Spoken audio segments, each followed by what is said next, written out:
So yun, nandito po tayo ngayon sa Marcos Highway at ingat po tayo dito mga brab. Gawa ng daan. Ayan, oh. Sobrang lalim yan. Kawawa yung motorsiklo pag lumusot dyan. Oh.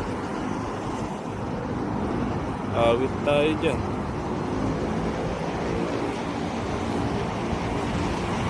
Ayan. May mga motorsiklo na ano eh, iniiwasan yan eh. Yung munti ka na rin magkasagian gawa ng iniiwasan yung mga ganyan. Ewan ko kung ba't ganyan. Matagal ayusin. Hindi.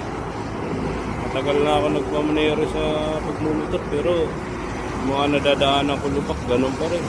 Hindi man lang inaayos. Ako kung may pabili lang ako simento, pasiminto ko rin eh. Ayan o. Kahit isang sako lang okay na.